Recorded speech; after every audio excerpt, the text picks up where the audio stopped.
하나님의 성실이라는 제목으로 말씀이 오늘은 나누겠습니다. 오늘 여기 말씀을 보니 하나님의 성실로 먹을거리를 삼으라고 했습니다. 세상 사람들은 뭐 성실하면 밥 먹여주느냐, 정직하면 밥 먹여주느냐, 그런 말들을 합니다. 그런데 하나님이 우리에게 대답을 하고 있습니다. 그래 성실하면 밥 먹여준다, 정직하면 밥 먹여준다. 그러므로 하나님의 성실을 먹을거리로 삼으라, 그렇게 말씀을 하고 있습니다. 하나님이 우리에게 말씀을 하시는 성실은 과연 어떤 것입니까? 이 시간에 성실에 대해서 세 가지를 같이 살펴보고 오늘은 나누겠습니다. 첫 번째, 내 자신에게 성실해야 합니다. 한번 따라 하시기 바랍니다. 내 자신에게 성실하자. 성실은 무엇보다도 먼저 자기를 속이지 않는 것입니다. 성실은 자신에게 정직함으로부터 출발합니다. 성경은 말씀을 합니다. 업무 술수를 쓰고 악한 꾀를 써서 남의 것을 빼앗는 자, 그런 자들을 불의하지 말라고 했습니다. 그런 자들을 보고 불평하지 말라고 했습니다. 거짓 술수를 써서 남의 것을 빼앗는 자는 결국은 망하고 만다고 했습니다. 빨리 망한다고 했습니다. 눈을 닦고 봐도 그 존재를 볼 수 없을 것이라고 말씀을 하고 있습니다. 그러므로 하나님의 성실을 먹을거리로 삼으라고 말씀을 합니다. 성실은 자기에게 정직한 것입니다. 그러므로 성실한 자는 자기의 마음을 속이지 않습니다. 거짓을 말하지 않습니다. 일을 하면서 내가 이렇게 하면 안 되는 줄 알면서도 그냥 내버려 두지를 않습니다. 짝퉁과 진품의 차이가 무엇입니까? 그것은 성실의 차이입니다. 이 부분을 잘 마무리해야지 뒤가 탈이 안 난다는 것 알고 있습니다. 그런데 그 부분을 잘 마무리하고 깨끗이 하려면 시간이 많이 듭니다. 노력이 들고 인건비가 더 듭니다. 그래서 아예 그냥 안 보이는 부분이니까 그냥 내버려 둡니다. 그렇게 하는 것은 다른 사람을 속이기 이전에 먼저 내 자신을 속이는 것입니다. 존경받는 기독교인의 강연을 모아놓은 나는 정직한 자의 형통을 믿는다는 책이 있습니다. 그 표지에는 이런 문장이 쓰여져 있습니다. 정직하면 항상 손해본다. 그러나 정직 때문에 결국 흥한다. 내 자신에 대한 성실은 곧 책임감입니다. 나한테 성실하게 되면 책임 있는 사람이 됩니다. 성실의 성자는 한자어로 왼쪽에 말씀 원변이 있고 오른쪽에 이룰 성자가 있습니다. 말씀을 이룬다는 뜻입니다. 내가 한 말을 틀림이 없다, 말한 대로 행동한다는 말입니다. 하나님은 참으로 성실하십니다. 왜냐하면 하나님이 말씀하시는 것을 이루지 않는 것이 없기 때문입니다. 이사야서 55장입니다. 이는 비와 눈이 하늘로부터 내려서 그리로 되돌아가지 아니하고 땅을 적셔서 소출이 나게 하며 싹이 나게 하여 파종하는 자에게는 종자를 주며 먹는 자에게는 양식을 줌과 같이 내 입에서 나가는 말도 이와 같이 헛되이 내게로 되돌아오지 아니하고 나의 기뻐하는 뜻을 이루며 내가 보낸 일에 형통함이니라. 하나님 한번 말씀을 하시면 이 말씀이 나가서 하나님의 뜻을 이룬다고 말씀을 했습니다. 하나님은 한 번 하신 말씀을 반드시 이루십니다. 무엇을 가지고 이루십니까? 하나님의 목숨을 걸고 그 말씀을 이루십니다. 이것이 하나님의 성실입니다. 그러므로 하나님의 성실한 것처럼 너희도 성실하라고 말씀을 했습니다. 그러면 너희가 먹을 거리를 얻게 될 것이라고 했습니다. 여러분, 성실이란 내가 한 말에 대한 책임을 지는 것입니다. 성실한 사람은 그러므로 함부로 말을 하지 않습니다. 아닌 것을 알면서도 임기응변으로 거짓말을 하거나 속임수를 쓰지 않습니다. 여러분은 모두가 다 성실하여 하나님이 밥 먹여주는 사람이 되시기를 주님의 이름으로 축원합니다. 두 번째, 하나님께 대하여 성실해야 합니다. 한번 따라 하시기 바랍니다. 하나님께 성실하자. 우리는 나에게뿐만 아니라 신앙적으로도 성실해야 됩니다. 예수님을 믿으면서 내가 제일 속이지 말아야 될 대상은 내가 아니라 하나님입니다. 성경은 하나님을 업신여기지 말라고 말씀을 하고 있습니다. 우리는 나에게 진실할 뿐만 아니라 하나님께도 진실한 모습을 보여야 됩니다. 1절 말씀 한번 보시기 바랍니다. 악을 행하는 자들 때문에 불평하지 말며 불의를 행하는 자들을 시기하지 말지어다. 하나님을 믿는데 왜 사람들 보고 자꾸 그렇게 불평하고 시험에 드느냐. 7절에 또 야훼 앞에 잠잠하고 참고 기다리라. 자기 길이 형통하며 악한 꾀를 이루는 자 때문에 불평하지 말지어다. 사람을 보지 말라고 했습니다. 하나님을 보고. 왜 여러분 예수님을 잘 믿다가 왜 미끄러져 내려갑니까? 왜 시험에 듭니까? 사람을 보기 때문입니다. 환경을 바라보기 때문입니다. 내가 있지 않느냐? 나를 바라보라고 했습니다. 사람을 보고 원망하고 불평하지 말라. 하나님을 믿었으면 오래 참고 기다려라. 끝까지 한번 믿어보라고 말씀을 했습니다. 하나님의 우리가 좋을 때는 웃고 기뻐하면서 하나님을 섬기다가 좋지 않은 일이 있으면 내가 언제 그랬느냐는 듯이 하나님께 등을 돌리는 경우도 있습니다. 하나님 앞에 성실하지 않은 모습입니다. 성경은 다니엘과 그의 세 친구들의 이야기를 우리에게 보여줍니다. 그들이 우리에게 보여주는 것이 무엇입니까? 신앙의 성실입니다. 하나님을 믿는 신앙의 성실했습니다. 환경이 흔들리지 않았습니다. 세상의 유혹에 넘어가지 않았습니다. 내 목숨을 지키는 것보다 하나님에 대한 신앙의 성실함, 정직함을 그들은 택했습니다. 그 결과 하나님은 그들을 바벨론의 도에서 더욱더 높여주셨습니다. 왜냐하면 하나님이 성실한 그들의 신앙을 통하여 영광을 받으셨기 때문입니다. 우리가 하나님께 인정을 받고 높임을 받기 위해서는 하나님을 믿는 나의 신앙이 한결같다는 것을 보여야 됩니다. 7절을 다시 한번 보시기 바랍니다. 야훼 앞에 잠잠하고 참고 기다리라 그 말씀을 했습니다. 하나님을 믿고 신뢰했으면 끝까지 믿으라는 말입니다. 환경에 의해서 믿음이 흔들리지 말고 시간이 지나도 믿음이 변하지 말라는 말입니다. 우리가 하나님 앞에 하나님을 믿는 신앙이 흔들리지 않고 변하지 않으면 마침내 복을 받습니다. 나중에 11절에 보니까 온유한 자는 땅을 차지할 것이라고 했습니다. 온유한 자는 무슨 자입니까? 불평하지 않는 자입니다. 그런 사람을 보고도 말하지 않고 한결같은 마음으로 온유한 자는 하나님께 그 마음이 잘 길들여져 있는 자입니다. 하나님이 하라는 대로 합니다. 불평하지 마라. 불평하지 않습니다. 기다리라. 그러면 기다립니다. 하나님을 끝까지 믿는 자가 바로 하나님이 하라는 대로 말씀대로 사는 자가 온유한 자입니다. 누가 나중에 성공하느냐? 온유한 자가 성공한다고 말씀을 했습니다. 마음이 온유한 자는 마음이 잘 길들여져서 하나님 앞에 성실한 한결같은 신앙을 보이는 자입니다. 우리가 그럼 하나님 앞에 보여야 될 성실한 신앙은 어떤 것입니까? 두 가지만 말씀드리겠습니다. 첫 번째는 온전한 주일 성수입니다. 여러분, 온전한 주일 성수. 온전한 주일 성수는 주일 하루만 지키는 것을 말하지 않습니다. 옛날에는 하나님을 섬기는 것이 어려웠습니다. 그래서 늘 일을 해야 됐는데 하루를 떼가지고 그날을 온전히 하나님께 바치라고 했습니다. 오늘날처럼 수요 예배 금요철야 그런 것이 없었습니다. 일주일에 하나님을 섬기는 시간이 없었습니다. 그런데 하루를 따로 마련하라고 했습니다. 그러므로 과거에 성경이 주일 성수를 말할 때 그 하루는 하나님을 섬기는 모든 날이었습니다. 모든 것을 바쳐서 하나님을 섬기는 날이었습니다.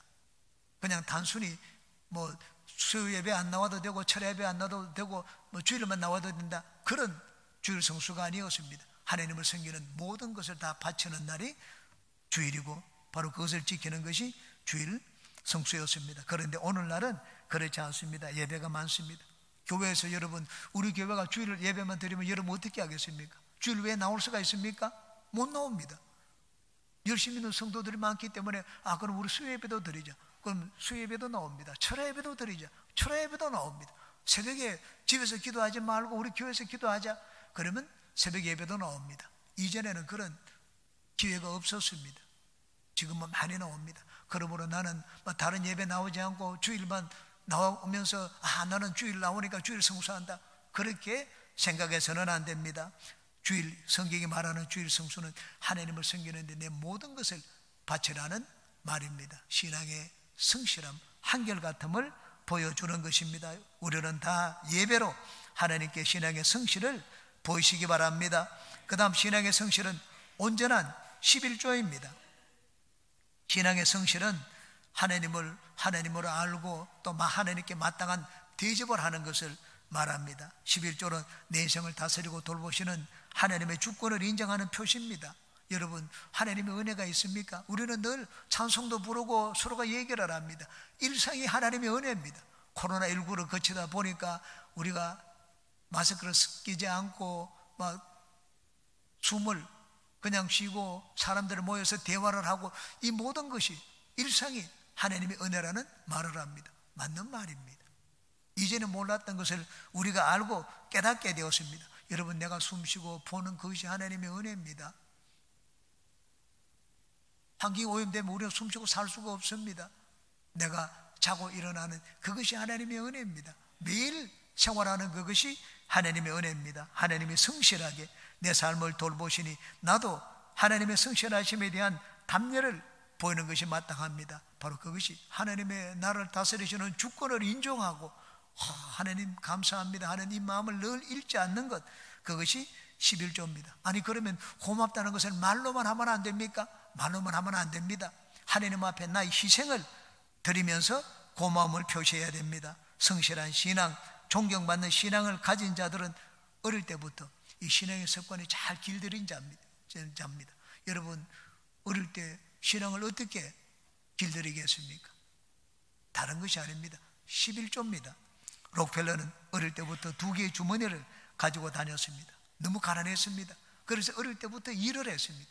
일을 해서 아르바이트를 해서 돈을 벌면 용돈의 10분의 1은 오른편 주머니에 넣었습니다. 나머지는 왼쪽 주머니에 넣었습니다. 왼쪽은 내가 쓸 수 있는 돈입니다. 오른쪽 주머니는 주일날 교회 가면 하나님께 드려야 되는 돈입니다. 역사적으로 복을 받은 사람 중에 이 록펠러만큼 큰 부를 얻은 자가 없습니다. 나중에 그가 석유회사를 차려서 복을 받았을 때 그의 11조를 계산하는 직원만 40명이었습니다. 11조 신앙의 성실한 성도는 하나님에 대한 신앙이 흔들리지를 않습니다. 여러분은 온전한 주일 성수와 온전한 11조로 여러분의 성실한 신앙을 주님께 보이시기를 주님의 이름으로 축원합니다. 세 번째, 인간관계에서 성실해야 됩니다. 한번 따라 하시기 바랍니다. 성실한 인간관계를 맺자. 우리는 하나님뿐만 아니라 사람에게도 믿을 만한 사람이 되어야 됩니다. 믿을 만해야지 일을 맡깁니다.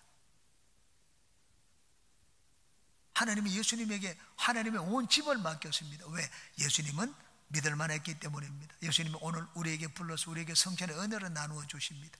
어떻게 우리가 이 은혜를 입었습니까?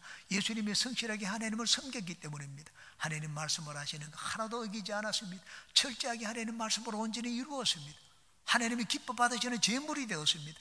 예수님 안에서 우리 모든 것을 하나님이 다 용서해 주셨습니다. 우리가 용서를 얻고 의를 얻고 구원을 얻게 되었습니다. 어떻게 얻었습니까? 예수님의 성실 때문입니다. 예수님이 성실하셨기 때문에 하나님은 예수님에게 많은 은혜를 베풀어 주셨습니다. 오병이의 기적을 행할 때도 마찬가지입니다. 이 보리떡 5개, 물고기 2마리 이것 가지고 이 많은 무리를 내가 어떻게 먹이란 말이냐? 예수님은 그렇게 하시지 않았습니다. 적은 것이지만 그것을 가지고 성실하게 하나님께 기도했습니다. 여러분, 오병이의 기적은 예수님의 성실에 대한 하나님의 보답과 선물이었습니다. 제가 감동을 받고 존경을 하는 분이 한 분이 있습니다. 현재 EDM에서 회장으로 있는 정문식 안수집사입니다. 예도 순복음교회 안수집사입니다. 이분은 자본금 50만 원으로 1천억의 신화를 이루어낸 분입니다. 5평 창고에 기적이라는 그것은 책을 읽어보면 그가 예수님을 잘 믿어서 복을 받았다는 말은 거의 한 구절도 나오지 않습니다. 저는 사사치 살펴봤습니다. 신앙과 축복이 무슨 관계가 있느냐? 그분의 신앙은 누구도 따라갈 수 없을 만큼 좋은 신앙입니다. 그런데 신앙에 대해서는 한마디도 하지 않았습니다. 그 대신 성실, 근면, 정직, 신뢰, 이것이 사업 성공의 비결이었다는 이야기를 합니다. 이분의 책에 나오는 한 가지 이러합니다. N전자회사 구매부 직원에게서 연락이 왔습니다. 카스트로에서 들어가는 이 작은 이 전자제품에 들어가는 이 구리 전선이 있는데 그것을 독일에서 전량 수입해 쓰는데 비용이 많이 든다고 했습니다. 당신이 좀 만들어서 납품할 수 있느냐? 하겠다고 했습니다. 조그마한 전선을 구리선을 잘라가지고 납품하는 것입니다. 그런데 하루는 이 정문식 사장이 나갔다가 돌아와 보니 그걸 다 잘라 나왔습니다. 자기가 없을 때. 그래서 너무 다가가서 차로 재보았습니다. 차로 재보니 1mm가 짧았습니다. 고통을 쳤습니다. 누가 이렇게 했느냐? 왜 그렇습니까? 아내가 와서 물었습니다. 이게 1mm가 짧다고 했습니다. 아내가 참 어이가 없었습니다. 아니 여보, 그 1mm 짧은 게 그 뭐가 그렇게 큰 일이냐, 그렇게 얘기를 했습니다. 이 정문식 사장이 아내에게 얘기했습니다. 당신의 눈에는 이게 1mm로 보이느냐, 나는 1m로 보인다고 했습니다. 그만큼 계약을 맺고 약속을 한 것은 아주 정직하고 성실하게 지키기로 했습니다. 그래서 만들었던 걸 전부 폐기 처분시켰습니다. 나중에 새로 만들어서 납품을 했습니다. 납품한 액수가 60만 원이었습니다. 60만 원짜리 납품을 하는데 든 비용이 80만 원이었습니다. 손해를 봤습니다. 그런데 이분의 성실함을 그 N전자 회사가 알게 되었습니다. 석 달 뒤에 800만 원의 물량을 맡겨 주었습니다. 그래서 5평으로 시작했던 이 정문식 집사가 17평짜리로 틀을 옮겨가게 되었습니다. 나중에는 그 성실성이 인정을 받았습니다. 주문이 많이 들어왔습니다. 나중에는 여러분 옛날에 이 TV 모니터 1회전자라고 많이 봤을 것입니다. 1회전자를 설립하는 사정이 되었습니다. 직원만 1200명이 되었습니다. 2006년 1월 기존 거래처와 100만 대 납품 계약을 맺었습니다. 100만 대로 납품하려니까는 지금 있는 이 시설로는 안 됩니다. 시설 투자를 하기 위해서, 그리고 인력을 더 들이기 위해서 570억을 들였습니다. 상장도 했습니다. 연매출 1조 원을 바라보게 되었습니다. 그런데 하루아침에 날벼락이 떨어졌습니다. 발주처에서 생산 시스템을 무인화하겠다고 했습니다. 계약했던 거 전부 다 파기시켰습니다. 계약 파기되니까는 은행에서 대출을 했는데 은행에서 대출을 회수하기 시작했습니다. 여러분, 은행에서 빌린 돈으로 회수하면 일순간에 회사가 무너집니다. 졸지에 회사 건물과 집이 다 날아갔습니다. 다시 한번 빈털터리가 되었습니다. 주변에서는 막 그 큰 대기업이니까 소송하라고 했습니다. 그런데 소송하지 않았습니다. 내 인생에 아주 수업료를 크게 치렀다, 그렇게 생각을 했습니다. 1200명의 직원 중에 남은 직원 13명과 함께 경기도 안양에서 60평을 얻어서 다시 일을 시작을 했습니다. 주식회사 EDMS를 설립하고 무인화 기계 생산을 하기 시작을 했습니다. 무인화, 사람 없이 자동으로 커피가 내려오는 것, 무인 카페를 만들기 시작했습니다.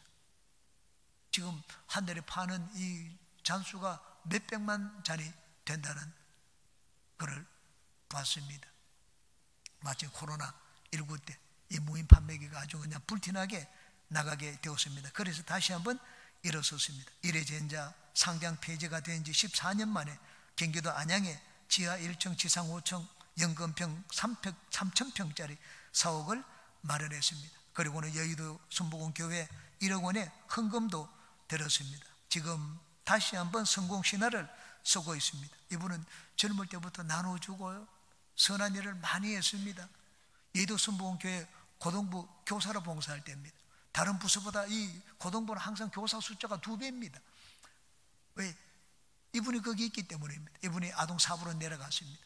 고등부가 절반 줄고 아동사부가 또 배가 되었습니다. 교사 숫자가 80명에서 180명, 200명 이렇게 되었습니다. 왜냐하면 수련회를 하고 난 다음에 뒤풀이를 해주고 늘 식사를 대접을 해주기 때문입니다. 그래서 이분이 가는 대로 사람이 몰려왔습니다.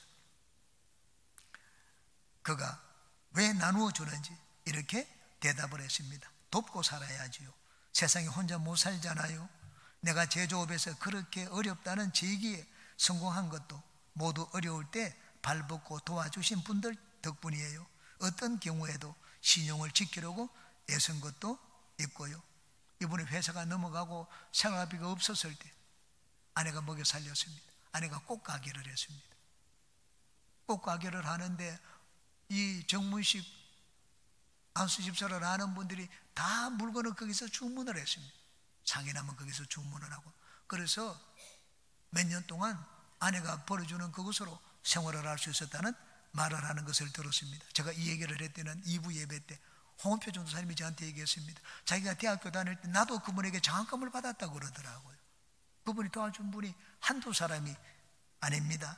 우리는 인간관계에서 성실해야 됩니다. 믿을 만한 사람이 되어야 됩니다. 신용이 있는 사람이 되고 맡길 만한 그런 사람이 되어야 됩니다. 조영기 목사님이 신학교 학생회장을 할 때 일입니다. 당시 미국인 선교사 존 스테처 선교사가 신학교 학장이었습니다. 그런데 구호 물품을 그 신학교를 통해서 나누어 주었습니다. 근데 그 열쇠를 이 신학교 학장에게, 이게 교수에게 맡겨놓으면 그 다음날 이게 가서 봅니다. 안 보는 것처럼 보여도 다 세아려 봅니다. 눈으로 세아려보면 어느 한쪽에 물건이 없어졌습니다. 그래서 이 사람한테 안 되겠다, 다른 사람에게 맡깁니다. 어느 누구에게 맡겨도 계속 그 다음날 물건을 확인하면 그 많은 구호 물품이 조금씩 줄어드는 것을 봤습니다. 이분이 이 신학교 학생 회장, 아직까지 신학생이지만은 조영기 청년을 유심히 살펴봤습니다. 성실했습니다. 믿을만하다고 생각했습니다. 그래서 교수에게, 목사에게 열쇠를 맡기지 않고 그 청년에게 역사를 맡겼습니다. 그러고 난 다음에 가보니까는 한 번도 이제는 물건이 비는 일이 없었습니다. 조영기 학생 회장에게 교수들이 와가지고 막 밤마다 차를 세워놓고 문 열라고 했습니다. 협박을 하기도 하고 회유하기도 하고 나눠주겠다고 얘기하기도 하고, 근데 조영기 이 신학생이 열쇠를 주지 않았습니다. 나중에 이들이 조영기 학생을 고소를 했습니다. 서대문 형무소에 들어갔습니다. 존 스테처 선교사가 그것을 알고는 형무소에서 꺼내주었습니다. 서대문 로타리에서 미국 하나님의 성회에서 부흥회를 열었습니다. 석 달 동안 부흥회를 열고 난 다음 그곳에다가 건물을 지었습니다. 신학교 건물, 총회 건물을 지었습니다. 총회 건물을 짓고 난 다음에 이 건물은 누구에게 맡길까? 사람을 찾았습니다. 교수도 있고 목사도 많이 있었습니다. 그런데 목사에게 주지 않았습니다. 당시 조영기 목사님이 전도사였습니다. 조영기 전도사에게 그 큰 교회 건물을 맡겼습니다. 왜냐하면 성실하고 신뢰할 만한 사람이었기 때문입니다. 우리가 사는 것은 천국이 아니라 세상입니다. 여러분, 우리가 하늘 아래에서 삽니까? 우리는 세상에서 삽니다. 세상에서 살면서 세상에 있는 복을 받습니다. 그렇기 때문에 세상에서 믿을 만한 사람이 되어야 됩니다. 세상에서 믿을 만한 사람이 되어야지. 하늘나라에 살면 하나님께 믿을 만한 사람이 되면 그것이 전부입니다. 세상은 그렇지, 우리가 살아있는 동안은 그렇지 않습니다. 세상에 살기 때문에 세상에서 믿을 만한 사람이 되어야 됩니다. 강철왕 카네기 이야기를 들려드림으로써 말씀을 맺겠습니다. 강철왕 카네기가 은퇴하기 전에 후계자를 발표했습니다. 막대한 부와 명예를 가질 수 있는 그 자리에 과연 어떤 사람이 앉게 될 것인가.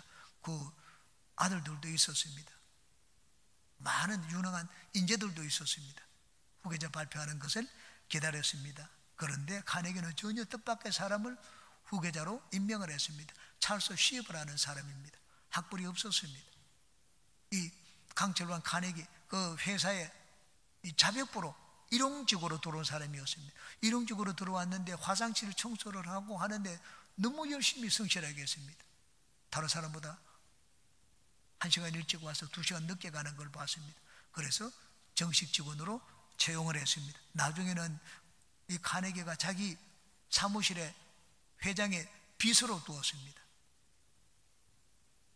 나중에 발표를 할 때 카네기가 이렇게 발표를 했습니다. 쉬버시는 내가 유일하게 이름을 알고 있는 청소부였네. 정원을 청소하라고 하면 항상 그 주변까지 즐겁게 자발적으로 청소를 하곤 했지. 내 비서 일을 할 때는 나의 일거수일투족을 공부하며 기록하더군. 업무 시간이 끝나도 내가 퇴근을 하기 전에는 항상 자리를 지켰네. 이런 사람에게 회사를 물려주지 않으면 어떤 사람에게 물려주겠나? 좋은 대학을 나와 유명한 학위를 가진 사람은 매년 수만 명씩 나타나지만 이런 성실성과 책임감을 가진 사람은 좀처럼 나타나지 않는 법이지. 이렇게 해서 쉬버는 자기 상사 카네기 인정을 받아 그 회사를 물려받게 되었습니다. 우리도 마찬가지입니다. 우리가 내 자신이 성실하고 하나님을 믿는 신앙에 성실하고 세상 가운데 내가 관계를 맺는 사람에게 성실하고 신뢰를 받을 만한 사람이 되면 우리는 인생에 반드시 복을 받습니다. 하나님의 성실로 먹을거리를 삼으라고 했습니다. 성실하면 먹을 것이 생긴다는 말입니다. 성실이 너의 먹을거리가 된다는 말입니다. 우리는 다 성실해서 그곳으로 사는 우리 모두가 되시기를 주님의 이름으로 축원합니다.